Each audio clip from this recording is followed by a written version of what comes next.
All right, welcome back to another episode of Side Note, the podcast dedicated to underground electronic music in LA primarily, and all things related. As always, I'm your host, Nick, and with me this week, we have dubstep DJ Rhino. What's up, man? What's up? Welcome. Thank you for having me. Yeah, awesome. I like to kick off every interview with just kind of like a describe your last gig, and if it was this weekend, tell me about this weekend or whenever it was, just kind of set the scene. All right. This weekend, I just got back from Dallas, Texas. I played for the Yaks Escape Tour out in, I think probably like towards downtown Dallas. Okay. The venue was called the Green Elephant. Really cool. That was my first time in Dallas. I've been in Houston, but it was really fun out there. The vibes were cool. Everyone was nice. A lot of bass heads out there. So. Okay. Yeah. So I'm going to admit, like up front, I am only a house and techno guy. So I don't know a lot about sort of the bass and dubstep scene at all. So yeah, please enlighten us, give us the lowdown. I mean, as first, in terms of getting that gig, do you have a booking agent or somebody, or how did that whole? Actually, I do have a manager. Okay. He was too busy. He's been really, really busy with other artists as well. But they actually reached out to me and they were asking me, do you want to open up? I was supposed to play in March, but then they overbooked. So they pushed me back into May. So they were like, we'll give you the option. You want to play in May or June? So I was thinking you know what? I'm gonna go in May. But June's my birthday. But I just May was a perfect opportunity. So I took the show in May, and then I flew out there and played. Sick, man.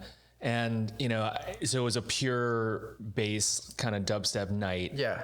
I guess coming from that scene, I mean, I'm sure you've been to house and techno parties.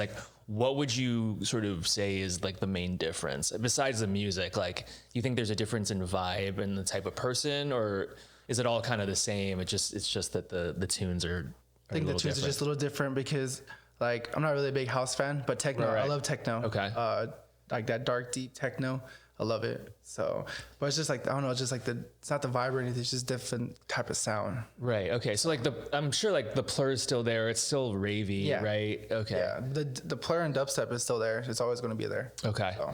Yeah, because I guess I saw a little bit of that, and I always talk about Burning Man, but yeah, I feel there's a lot of bass at Burning Man. I've never been to Burning Man. It's the dream of mine to go to. Yeah, well, if you're a bass DJ, dubstep DJ, I feel that's the place for you. I feel if you ever go, I think what you'll see is the sound cars that have dubstep also have the best lasers. Yeah. Because everyone brings their own shit out there. There's no company running shit, right? And for whatever reason, the people who run the bass camps and the bass cars, they know how to do it up with the lasers. Wow, that's dope. Yeah, I have some friends who are anti-dubstep, and I'm certainly not anti-dubstep, but I definitely have friends who are, and we'd be biking by on the playa, and we'd see the lasers, and he'd be like, no, don't be like flies. They're trying to capture us, but once we get there, it's going to be dubstep. But when you get there, you'll definitely want to go there. I know in Burning Man, you have to ride a bike through the desert just to get to the location. Yeah, I mean the whole thing is miles. So all day, every day, you're probably biking 20 miles a day easily. So it's leg day for sure. For sure, yeah. And because you'll be at your camp, and then you'll be I want to go to a party at this car that's all the way out in Deep Playa or whatever.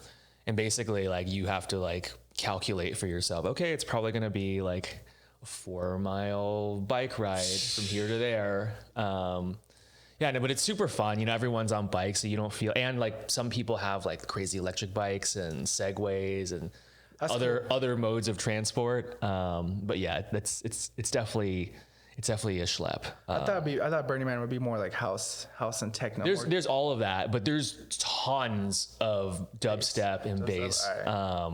You would think it's just kind of more playa tech, kind of Lee Burge style, which definitely there are definitely cars that are devoted to that sound. Yeah. A lot of the famous ones that you can see on YouTube or that kind of sound. But when you're actually there, I feel there was more bass there, per capita, than any other sound. When I think about it, But yeah, I mean, it's super, super diverse in sound. But so back to the original point, like, All you know, the vibe you're saying is kind of same. It's really, really just the music. Yeah. Well, then how did it compare sort of being like in Texas versus SoCal? Oh man. I just feel like SoCal, like, don't get me wrong, this is our hometown, but I just feel like a lot of people are more like, I don't know, like you can find the friendliest people too out here, but sometimes I feel like some people can be stuck up, and it's like, you know, I get we're from California, but we shouldn't act like that. But Texas is like people were more like, yo, welcome to, you know, this is you casa, mi casa, you know, like, Yeah. like I felt like that's how I felt, and like people were just like just want out, just want to have fun. People just mosh pitting, head banging, you know. Same thing out here too. Everyone has to have fun, but I just feel like, you know, like if you're in the crowd inside, like say that you're exchange or the academy, and you bump into someone there, someone's like, you know, it's like, Yeah. It's like, you know what, like, and in Texas, people are just like, you know what, we're having fun. You know, that's all about. You know, It's that Southern hospitality. yeah, for sure. But like, at the same time, you know, we do have the best shows out here too. House, techno, trance, dubstep, it doesn't matter. Yeah, I mean, I feel like as far as, I mean, maybe New York, like, you know, will give us a run for the money, but SoCal, in terms of like just the amount of party and the diversity of music that you can find on any given night, you know, weeknight or weekday, Yeah. or weekend or weeknight, like it's unparalleled. There's just so much shit. You know, I've talked about it with other guests going on. Yeah. So But right now, I you know, house and techno are taking over Southern California. yeah, For sure. Like Texas, like if you want to talk about base capital, be Denver, Florida, Texas, Ohio. Like those are where Yeah, like, yeah. the bases are at. But yeah, like I definitely have been aware of that. It's kind of like, you know, like middle states are much more down with the bass. Like when there was one kind of bass festival that's next month that I totally interested in going to is Sonic Bloom. oh yes, I've heard of it. But it's all the way like in Colorado or something. And there's other ones like Insomniac does like an Electric Forest that I forget what state it's in, but it's also kind Yeah. of, you know, somewhere more Midland. What do you think accounts for that? Like why do you think that is? I really don't know. I want to know why, but I really don't know. It's just like, I think just houses just taking over. People just more feeling that vibe. Yeah. I think after A Craze dropped his Do It to Do It. Oh, yeah, You know, yeah. everyone just like got on it. It went hella mainstream. It blew up on TikTok. It blew up everywhere. So I think that's what like set the mark. Like house is taking over now. Yeah, I mean, I feel like, you know, house, techno, trance, and SoCal, like that goes back, right? Yeah. It goes back 30 years, right? I just found out that EDC's like 30th anniversary is next year. Yeah. And so like, if you think about, they've been around for 30 years, and from day one, they've been pushing a lot, mainly house, techno, trance. You know, there was always like a little bit of the bass room. Yeah. But I think because the roots here are so deep, I think maybe that's part of why the That's part of it. dominance. Yeah, it could Whereas be, like in the middle of places, they didn't have rave from the beginning. So like they're kind of new to it. So maybe when they discovered it, like it was because they discovered dubstep for the first time or Yeah. something like that. I mean, I don't know. I'm just purely like That's when talking out of my ass. Insomniac Pasquale is, you know, came from techno, house, and all that. So Yeah. that's Insomniac's roots right there. Is that genre. You know, that ain't going nowhere anytime Right. soon. So Yeah, and then so as far as Texas, was it just the one show, or were you doing? no, it was just one show. Okay, It was just that okay. one. Yax did have next day. Yax did have another show out in Houston for the same company, but I couldn't go, you know, because I didn't plan on trying to go to that one. We just, you know, just go there and then come right back. It was like a big turnaround. So Wait, and Yax is the name of the promoter? no, Yax is the artist. Oh, okay, That's what he okay, goes by. okay. So, Yeah, sorry for No, like it's okay. showing my like dubstep ignorance here. So yeah, and then in terms of like who was promoting the party then? Or, Grindfest and Full Grind Entertainment. okay, shout out. Yeah, shout out to you guys. Thank you for having me, guys. Cool. And then how about when you're here? Like what's your like? What are the normal places you play? So you mentioned that you know some of my prior guests like Novocaine. Yes. Who's like the king of the IE, although he kind of throws some stuff out here as well. Are you kind of on that same tip or? Yes. Okay. Yeah. I usually play from the IE, OC, LA, from the Long Beach area. Okay. I played, you know, at the Circle nightclub. I played at the Avalon nightclub, Hollywood. I have not played at my goals are just play at Exchange and Academy. So those are my goals right now.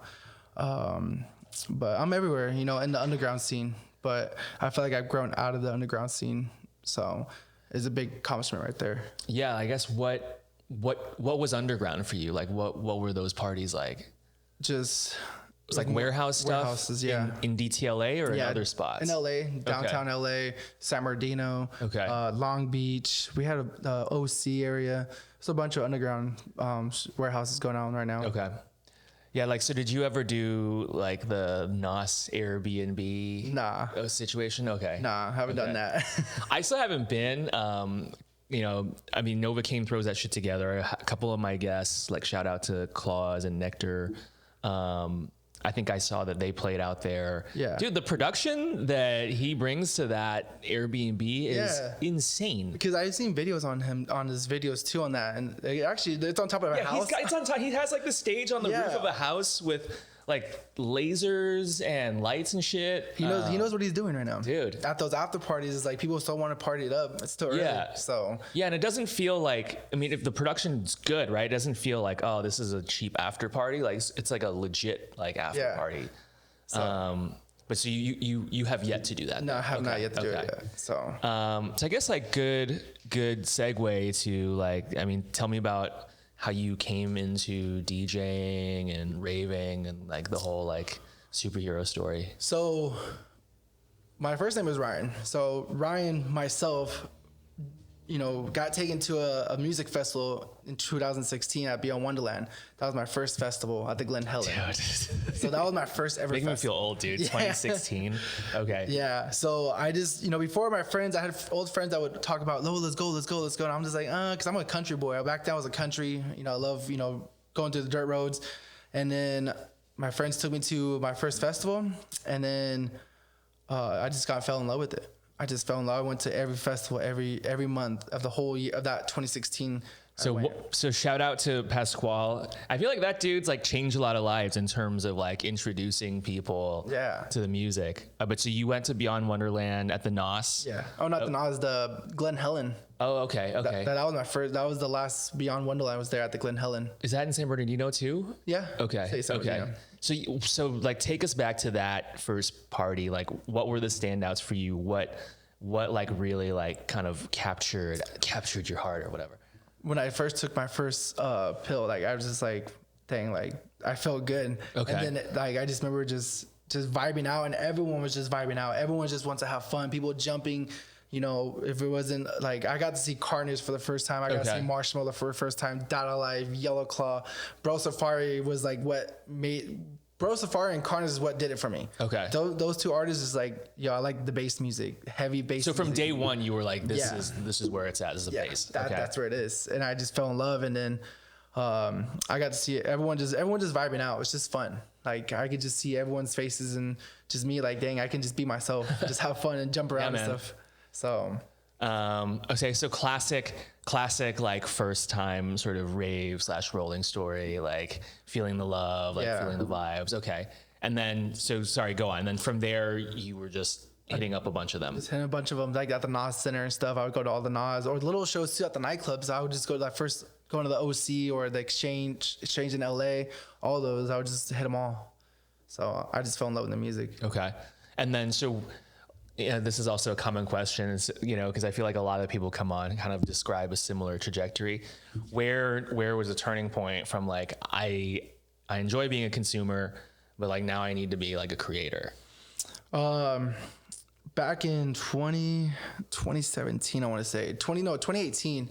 So a couple years in from the 2016 early rave. Couple years in, I just like said that, you know what, I want to DJ, because I saw two of my other friends, my old Ray fam friends, they got into DJing. So I was like, you know what, I want to do it too.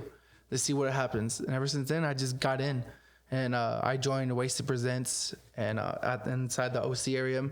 And I just learned like how to market myself, branding myself, and I didn't know how to DJ either. So I'm learning off of some of these guys in here too, and and my friends showed me too how to DJ. So, and I just learned off of that, YouTube videos. Okay, yeah, like I also ask this a lot. Sorry, folks, if these are getting repetitive, let me know in the comments. But like, you know, what gear did you like learn on? Like, how did you? Oh, I learned off a DDJ 400. Okay. It was just a little. That's mixer. Also like a common thing. Everyone talks about like the little baby. Yeah, DDJ little baby 400. one. I got that. That was my very first purchase, and then I just like, I upgraded to a DDJ 1000 that had 4 channels. So I could do more, triples, quads, and all that. Do all that stuff. So that was fun. I still have it too. So controversial topic. Like what's your opinion about the sync button?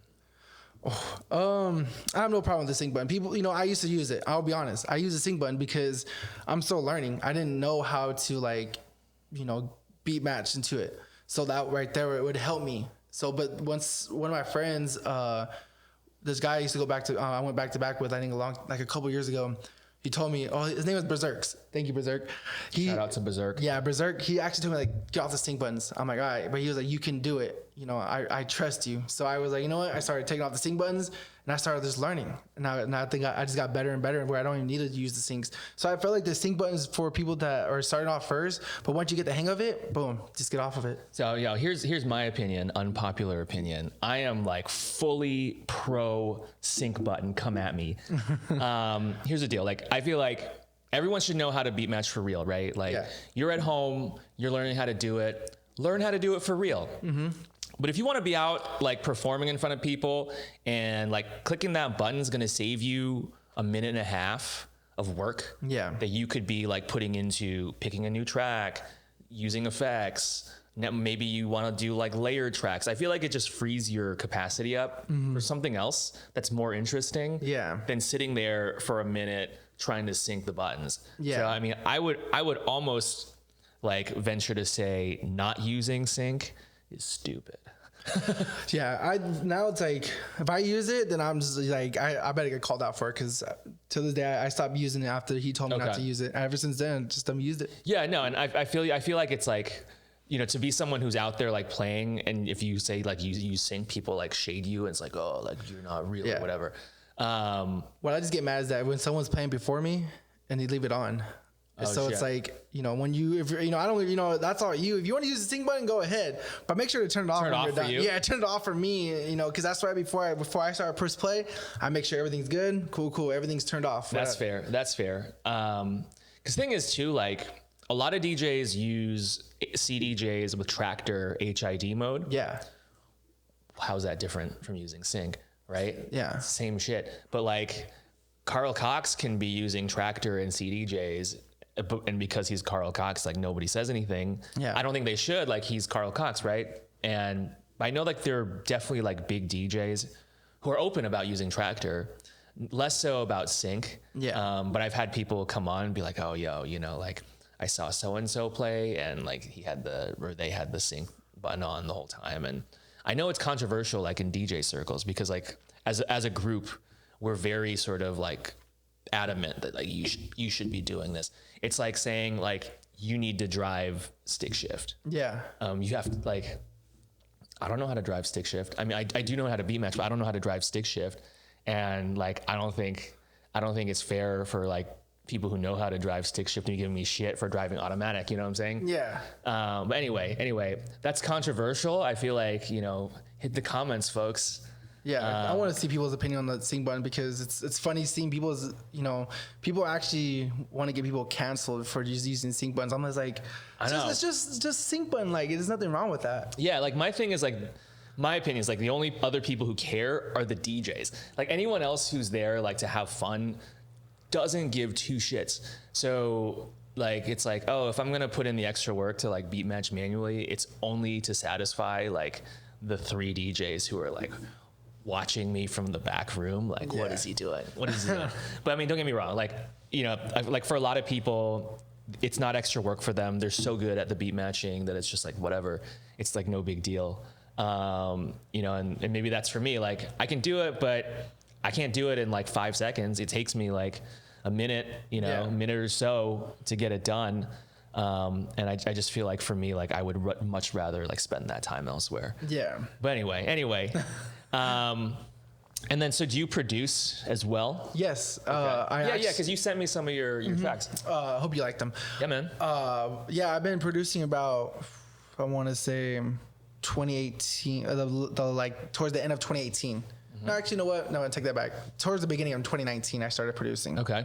So it's everything kind of 2 years, right? Yeah, everything's just 2 years apart. Yeah. But I wished I started producing before I started DJing, because I feel like that's where it's at. You know, anyone can DJ, anyone can play anywhere. You can open up for freaking Benny Benassi, or you can open up for Carnage, or you can open up for Excision. But like at the same time, it's like it doesn't matter. Your music, what you create and what your craft makes, is what's gonna get you where you want to be. Yeah, I mean, so that's one thing that I can't do. Like I produced like one song maybe like 15 years ago, and it was like hard work. So like really hats off to anyone who can do it, you know. Hats off to the people that actually, that have made it big now. Yeah. Like some of like my homies like Gom, Sweet Tooth, Lazy Flex, Autocorrect, Bougie, like they all like from when they started to now, cause they're coming up fast, and they're, hats off to them, because like this shit's not easy. It's difficult at the beginning, cause you're just like, oh, what is this? Like, what am I supposed to do right now? But when you get the hang of it, I took lessons through like, I think like 3 different artists, and they helped me out a lot. So I learned a lot. Like at a school, or just one-on-one? Just one-on-one. Okay. I took lessons with, he goes by Mad Reckless, but he went into reggaeton instead of, the EDM. My homie, one of my best friends, I guess, and my other homie Deuces, they helped me out with, learning how to make this music. And it's tough, but now I'm getting the hang of it, getting better and better. Every song I release, I feel like, okay, I learn off of that. Now I'm getting better off of each release. So what software do you use? Ableton 11. Okay. And then are you purely in the laptop, or do you have like MIDI laptop controllers and stuff? I have my MIDI piano, but I'm running off of my laptop. And do you know how to play piano? A little bit. Like, so you learned like as a little kid? Mm-hmm. Okay. Yeah. So I was never like a music kid until like I picked up DJing, so I don't know how to play an instrument. I guess how critical is having like that piano skill and doing the production? It's hard. But like, do you need to know how to play the piano to produce, I guess? No, not really. No. Well, if you want to like for your intros, yeah, because you want to have like that melody of like that flow going. But it is good at the same time. Like you don't need to. Okay. It's like a 50-50. All depends on you. It's all you. Yeah, because I've heard of like, famous techno DJs, like old school guys who talk about like, dude, they don't know shit about music, but they're like cranking out techno records on the reg. But then, a lot of the producers that I do know of who like make it big these days, they all have sort of a real true musical background. So it's hard to know like how important it is to be a producer. Yeah, I think the people I would look up to for that is Modestep. It's 2 guys. They have the live and their DJ set. So their live set, one guy's playing the drums, and the other guy, I don't know what he's doing, but he's playing with the MIDI and all that, and transitions all the songs. But the other guy, he plays the drums, which is so cool. It's like, Modestep? Yeah, they actually play live, and that's actually pretty cool. So okay, and so I was gonna say like in the dubstep world, is it mostly kind of DJs playing sets, or is it a lot of live PA, or is it just kind of a mix of both, like in any other genre? Yeah, it's all a mix of both. Like it could be, like I said, Modestep. I can't say Uke, because Uke has this new type of like music going on. So I remember back then when he was DJing, he would just play a lot of dubstep and like bounce and all that. So yeah, and like who are the big names? So like my brother and sister-in-law just came back from EDC, and my sister's a huge bass head. Sister-in-law is a huge bass head. She was raving about Subtronic. Oh yeah, Subtronics. Okay. Yeah. She's like, dude, like he only released his album like a year ago, and now he's like playing EDC, and she had like a spiritual experience. So I guess like who are the big names, right? Because like as someone who only knows it from the periphery, right? Like obviously, and who's been around for like 20 years, like I feel like I know Skrillex, I know Bass Nectar, even though he's canceled. Yeah. I know like those kind of names. Like who are like the big names now? This is my top 5. I'm gonna go with Excision. Okay. Subtronics. Okay. So Subtronics is in there for you too. Subtronics is in there for sure. He's actually he's actually a great producer. Definitely Sudden Death. And then I'm gonna probably go with my 5th one would be, man, it's a hard one because there's a lot of big ones out there. I'm gonna go with Sullivan King. Okay. Sullivan King. Those are my top 5 favorite right now. And are those like big names like generally? Yeah, those are big names right Yeah, dude, I'm sorry, folks. I'm like super out of touch on the bass, you know, because like I think about techno, I know that like right now, like Charlotte DeWitt is like she's like the Charlotte's, queen. yes. She's the queen, right? So who's the king or queen of dubstep right now? I'm gonna say Sudden Death. Sudden Death? Yeah. Okay. Yeah, I remember I've seen his name when I first started raving. I was like, who's this? You know, who's Sudden Death? Like I didn't really catch my eye at first. But when I got with my girlfriend, she's a big Sudden Death fan, and she was like, "Oh, we need to go check him out. He's playing here. You know, it's sold out show." And I swear, I kid you not, like the whole time from beginning to start, mosh pits. Just Shout out to Jessica, my girlfriend. who's Yeah, sitting over there. Yeah, just it was just mosh pitting all night. I'm just like, bro, like this is wild. Like this is like just nonstop mosh pitting throughout the whole night. So he definitely gets the crown to it right now. Okay, so you guys are like rave couple. Yes. And did you guys find rave separately, or did you sort of discover it together? We separately, you know. Okay. She did her own thing before we got together, so she was doing her thing, and then I was just doing mine at the time. So then it's funny because I tried to sell her tickets to a show that she already bought. That's how you met? You tried to sell Yeah. her tickets? Yes. Dude, I like it. Yeah, I mean, after that we just started talking from there, and then. Wait, like just like you, like a random person walking by, you're like, hey, you want to buy these Oh tickets? no, I or- actually hit up on Instagram. I was Okay. like, hey, I got tickets for sale. Do you want to go watch this person? She was like, I already bought tickets. Oh, but you online." knew each other. You knew each other. No, actually, no. I just Oh. hit up randomly. It was just a random. I just followed her. She followed me back, and I was like, oh, do you want to buy tickets to a show? Dude, you can do that? Yeah. You can hit up girls like that? Okay. But how did you even know like that she was potentially into rave? When I followed her and I seen like all the Okay. videos of and pictures okay. of her like Okay. in the rave outfits and going to shows. So Okay. So I seen how she was a bass head. So I was like, oh, cool, she's a bass head. You know. Super cool. I feel like, I mean, people get married at EDC, right? Like, Yeah. dude. I just had a friend, my homie Dice and his wife now. They just got married at EDC. Super cool. Yeah. Congratulations, by the way. Congrats to Dice. Yeah. It's like how a lot of people get married at Burning Man too. Oh, really? Oh yeah, for sure. Like Burning Man's one of those things though, where like it's so difficult that you either break up or you get married. Like if your relationship is strong, like you'll end up getting married if you go to like a Burning Man with your girl. And then, like if it's not so strong, it's gonna like bring up all, like actually my previous girlfriend, we were together for 4 years. I feel like the turning point in our relationship was going to Burning Man together. Where it was like, I think for both of us, like, it's brought up like, but anyway, EDC weddings, awesome. Like music does bring people together for the most part. So I guess talk to me about kind of like how you got started kind of gigging and stuff. I mean, it's so fast, right? You went to your first gig, party 2016, 2017, 18, you're learning to DJ, 19, you're producing. And then where does it transition into playing out, and what did you have to do to get to that? So in 2020, when the pandemic hit, I was actually going to quit. I was going to stop all this because I don't know, it just wasn't. I just feel like it wasn't the same anymore. And we all went through it. This whole pandemic killed it for everyone. Being inside doors and stuff, doing these live streams. It mentally got like kind of frustrating at first. But I actually went to my first underground event and I just did open decks. It was just I don't know, just did it. We weren't supposed to be out, but we still did it. We're all savages nowadays. We're not gonna lie. Everyone's done it.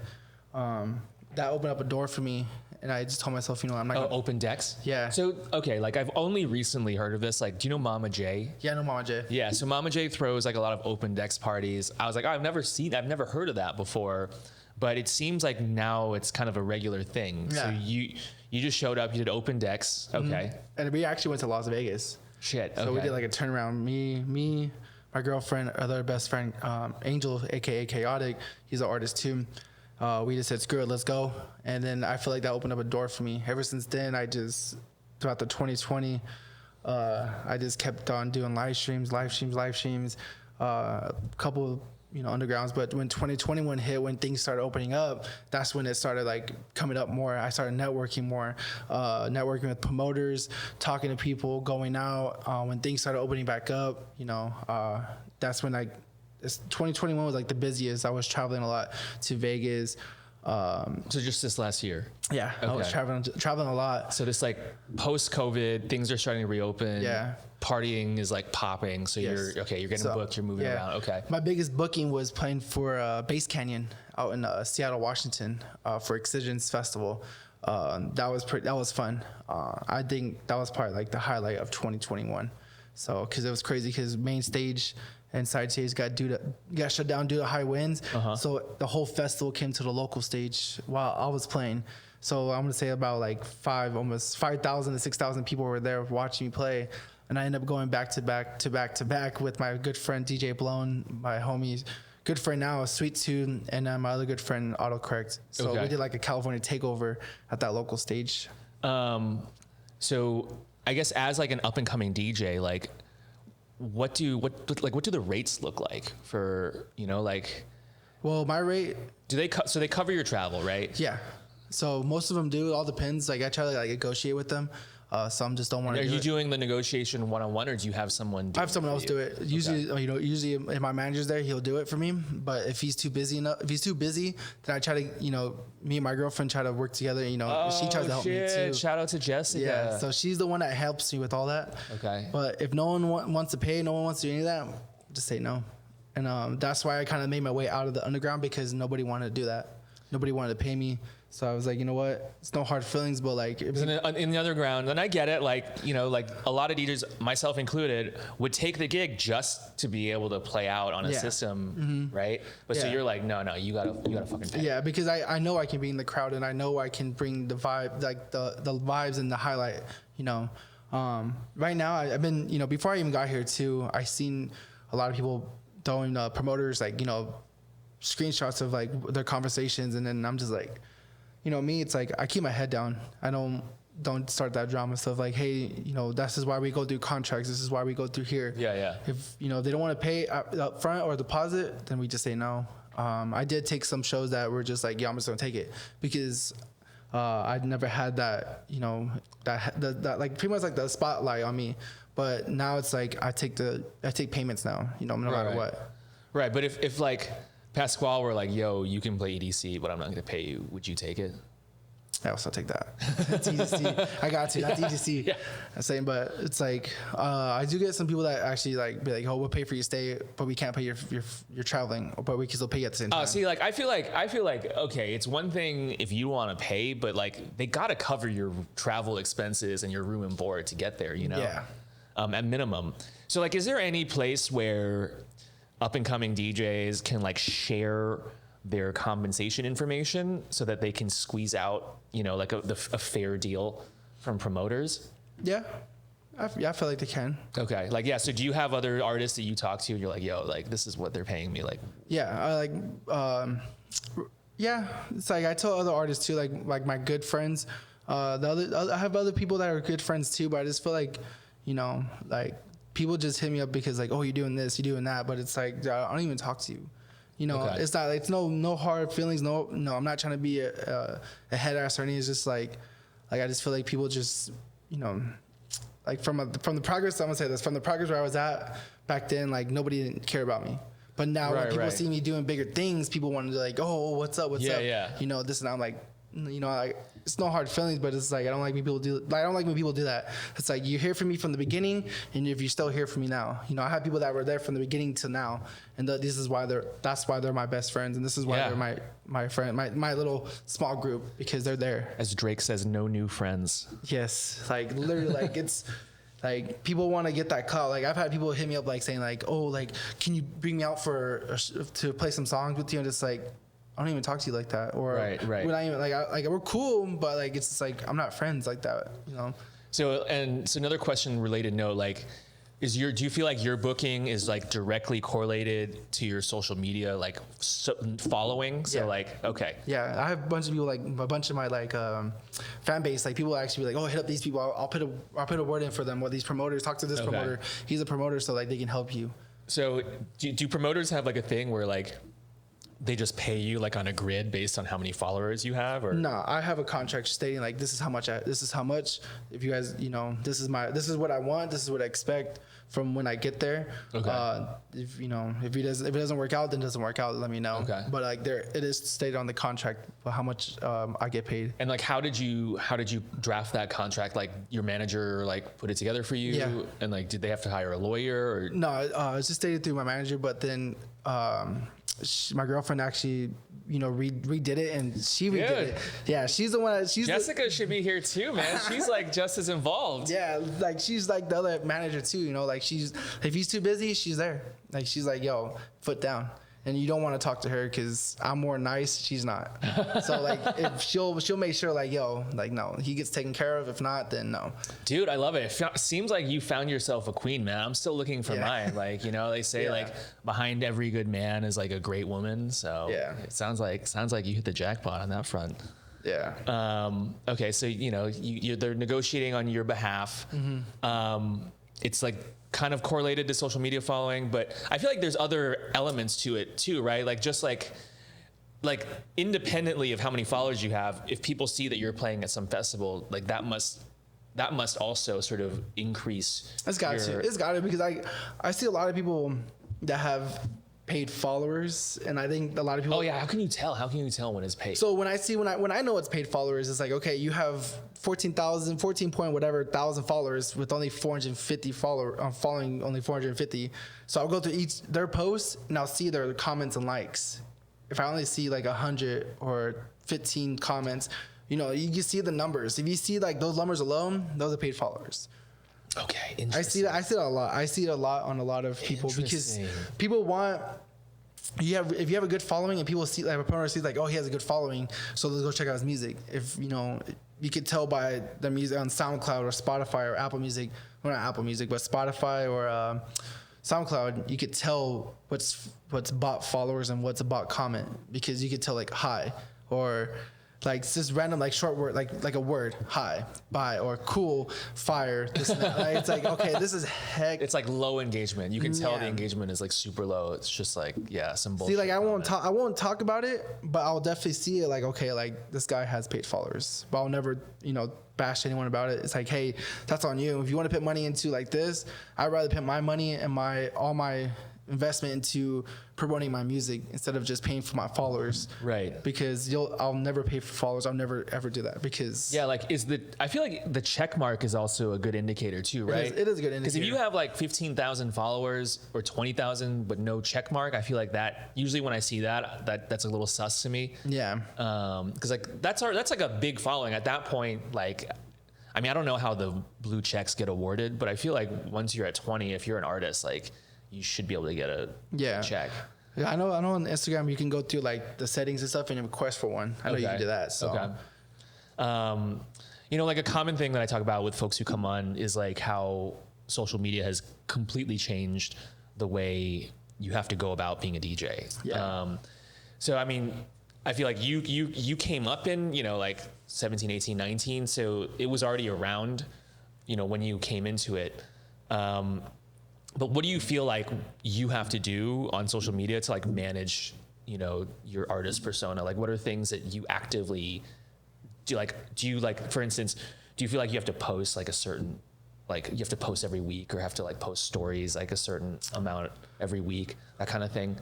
Yes, I feel like you do, because so it keeps the audience, people like interested, like, okay, he's still around. People that just with me, my stories, I post stories all the time, my feed, I really don't. But when I do, like, I still got my engagement. I still get over 100 likes, which is like, okay, cool. I'm getting over 100 likes. I wish I can get more. But a lot of people are like, oh, I'm not on Instagram anymore, or I got off of social media, which is okay. I don't mind. I feel like you gotta post, at least try to post on your stories, on your feeds. It's cool. Maybe like once every week, or maybe like, I want to say like maybe like 4 times a month. Just to stay active. 4 posts a month. Yeah. Okay. I feel like 3 to 4 posts a month. You got to at least stay active so people can be like, okay, cool. Like, he's posting stuff. That's how I noticed, like, when I started posting, like, me playing at Bass Canyon, me going to Dallas, Texas, me going to Nevada, me going to Seattle, you know, just traveling, people seeing that, people are like, okay, like he's Rhino's killing it. You know, he's actually traveling, doing what he wants to do. Right. So yeah, I also noticed like as long as you're just posting something, it doesn't even matter. Like, so I feel like for me, I feel like, oh, if I'm gonna post something, I gotta be at a cool show. I gotta be like doing something cool. But I know a lot of people are good about just like making content out of, you know, obviously they'll do that stuff too, but they'll also just be like, yeah, here I am like having a beer. And that's like enough to like keep the engagement going. So it's almost like, I know like for me and other people may like worry about, oh, well, the content's gotta be quality and all this shit. But it seems like as long as you are making the content, the quality matters less as the volume and like continuing to put it out. Mm-hmm. I feel like that's how TikTok is. Yeah. Like TikTok for sure. Like I'm gonna say TikTok and Instagram are like, and I don't use Snapchat anymore, but people so use it. Yeah. For a while, Snap was gonna like take over, and now it's like done. Yeah. Like I stopped using Snapchat when I first got with my girlfriend. Like with her, like I just stopped using it, and I'm just like I just stayed on Instagram, and then when the pandemic hit, TikTok blew up. So I've always had a TikTok, but like. I think it was like back in 2019 where it first came. I think when did it first come out? Like 2018, 2019 it first came out. I had one, but I just never I just deleted that. But when it came back, I just got back on it. So yeah, like maybe it's too early because Talk is still like fairly new, but do you feel like the emergence of TikTok has changed how you have to approach social media and DJing, or is it still mainly Instagram for you? Still mainly Instagram. It's kind of hard to get to the people that you want to talk to because it's like everyone's in VIP or everyone's in the green room. So it's like, how am I supposed to get there? You know, but I have friends that do help me and her to get, cause she's there helping me too network. When I'm not at the shows, she's at the shows networking for me. Right. But mainly like I got a lot closer with some of the promoters. Like you heard of Space Shot, yeah? No. Space Shot, they usually run their shows at Sound Nightclub. Like some of the promoters there, I got close with them, or I got closer with a lot of companies out in the OC area, some in the LA area. Okay. That actually helped me like, oh, I'll get you on guest list. You know, get us both on guest list. You know, we get VIP access. But it's pretty hard. I still got to go through social media just to network. Right. And it just seems like in terms of like TikTok, like it's harder to leverage for DJing, right? Because for Instagram, you can just post a story or, you know, even just a still on your feed, like here I am DJing. Yeah. I think with the Talk, I don't know, because it's video. Maybe I'm wrong, but I don't see like a lot of DJs really effectively using TikTok to. They use it for like their content pretty much. Right. Like where like say that you play a show and you know you got your recap or like videos. It's they post them on there, but like people actually like use it to make a video that actually blows up and you actually become TikTok famous. They don't really you see some of them. You'll see some here and there, but a lot of them really don't. Or what I've seen a lot of is like DJs, like usually it's like cute girls who just film themselves like DJing like in a studio somewhere, and then they'll just make little talks of that. But I haven't seen it parlay into like, oh, now I see that girl like playing at the club.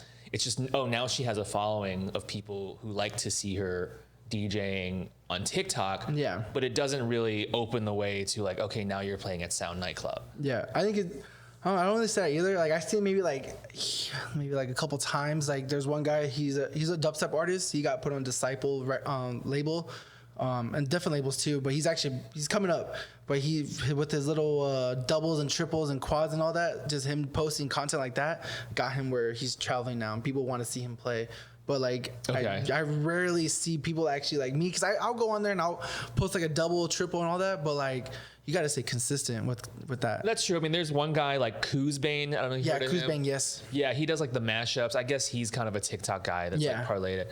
The other guy, I don't know where he's got his start, but he posts good content. Is Bad Boombox. I've heard of Bad Boombox. He posts like kind of funny, like super talkish content. I just feel like for as an artist, you gotta like, if you're gonna, it's like you have to like it's like branding yourself. You gotta like you have a good content. Now you gotta have good music. You gotta learn, you gotta back up with your playing on DJing. You gotta back it up on like you're bringing the crowd and stuff. Like it's a lot to do from there. So I feel like So I guess switching gears, and I feel like I don't do enough of this on this show, is like, tell me about the man behind the music. You know, like what is Rhino into besides like the rave, besides the dubstep? Like, video games. Really? Video games. I'm a big video shit. game. I love. Okay. I just got into Rocket League. So Rocket League, Call of Duty, play Apex with my boys. I don't know, just a video. I'm a big nerd when it comes to like video games. I am too, although like I haven't really caught up. So I mean, I feel like all of this is super educational for me in terms of like learning about the bass. And now you can teach me about like what's going on in games right now. Like obviously, I know like League has been around for a while. Like League's still a thing. COD is still a thing. Yeah, League will never go anywhere. You feel like do you play? Yes. Okay. Yeah, like oh man, I don't know. I just when it comes to video games, I'm just like let's play. Dude, my like younger cousin introduced me. He like showed me some of the stuff, like some of the content that Riot puts together just to sell skins. Just like blew my mind. Like he showed me the music video for KDA, you know, that like virtual K-pop band. Yeah. And he's like, okay, bro, he's like, stick with me. There's like 3 different layers of like commercialism coming together because it's a virtual K-pop band. It's Chinese, English, and Korean, right, to cater to their audience. But then the singers, the real world singers, are actually like popular, and it's all paid for by Riot, and all the characters in the K-pop band are skins that you can buy in the game, right? Yeah. So it's just like I was like, oh my god, it's like so 2022, where it's like so many layers of popularity like converging into one video, and the video was like. It was like some of the better animation I've ever seen. Like I would never have thought that like, oh, it's virtual, right? It's like they're not real. It's like animated, but like the way they animated it, it's like it feels real. I'm like, oh shit, this is like what Metaverse is gonna be like when it finally pops. Yeah. Where it's like virtual avatars, but it has like the quality and like the excitement of real. I mean, yeah, I don't know if like you follow any of that stuff, like Metaverse gaming, that kind of. But like so. In terms of the gaming, like what's hot right now? And I feel like, do you think maybe there's cross-pollination because there's a lot of like dubstep and bass music in video games? Yeah. Right now it's popular now. I mean, it's so hard to say, but it has to be Call of Duty.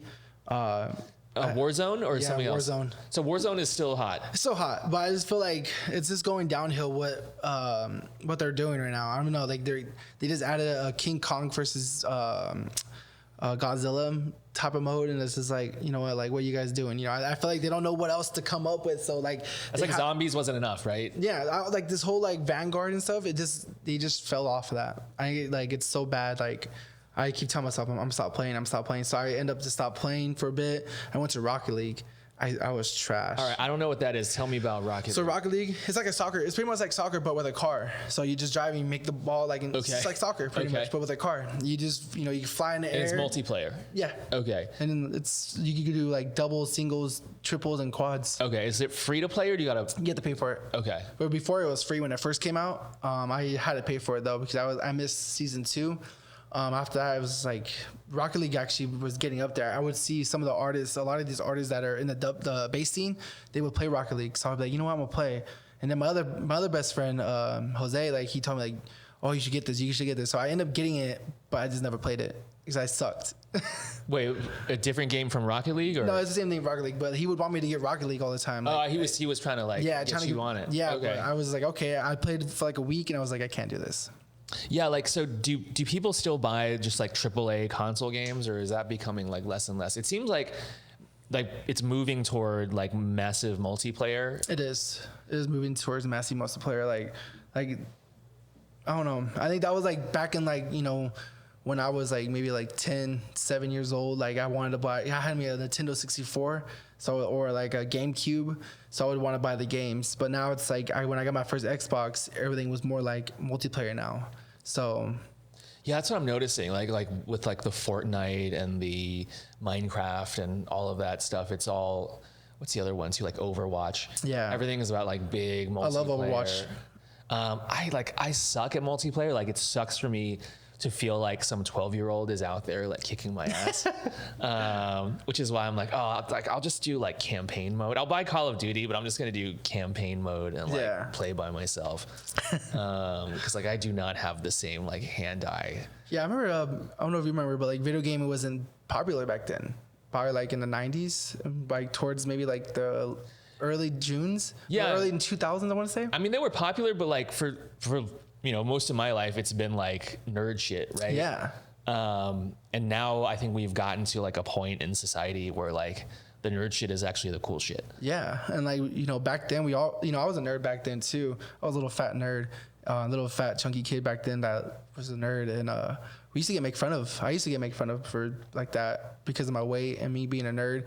But now it's like the society's changed so much where it's like video games and all that, all this nerdy shit, like you said, is popular. Yeah, man, I'm so happy to hear that. Like, yeah, it's like so nice to like see that like things are like actually I mean, a lot of things have gotten worse like in the last 20 years, right? Yeah. But in some ways, a lot of things are getting better. It's just, I guess it's like, yeah, even I'll be honest too. Like you see like a lot of these artists like in the EDM world, like all of us are nerds. All these artists and DJs are all nerds. And totally. Like I know, like Virtual Riot or like a lot of people they're called the Disciple.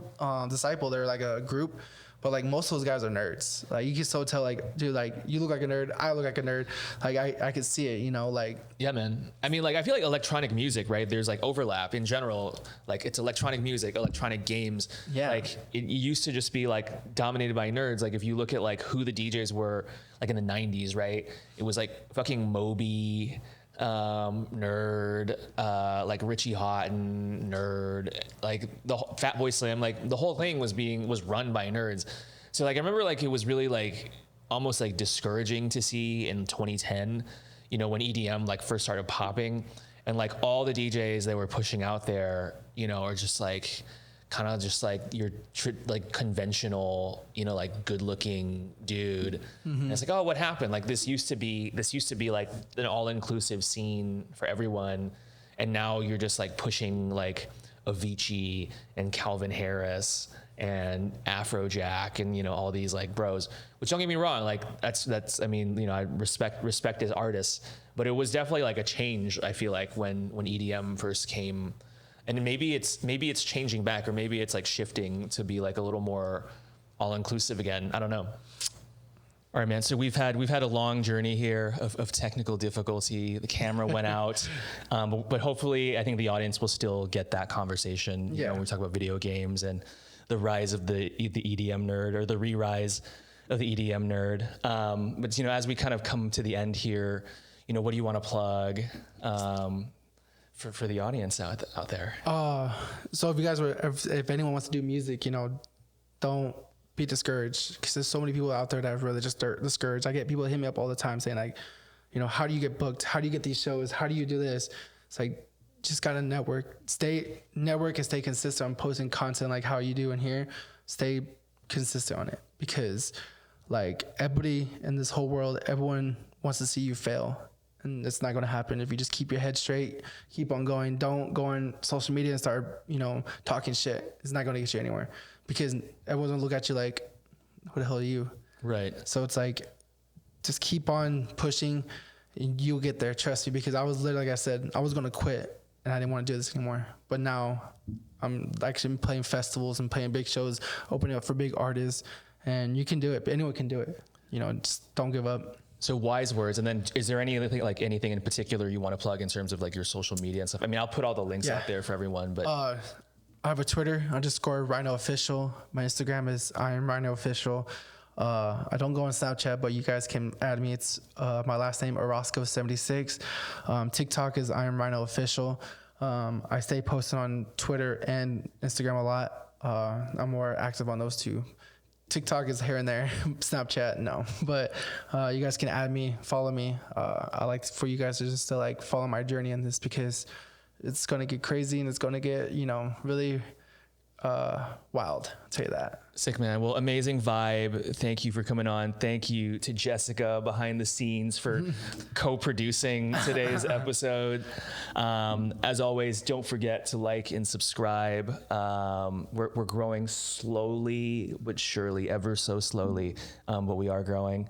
And otherwise, until next time, folks, thank you so much.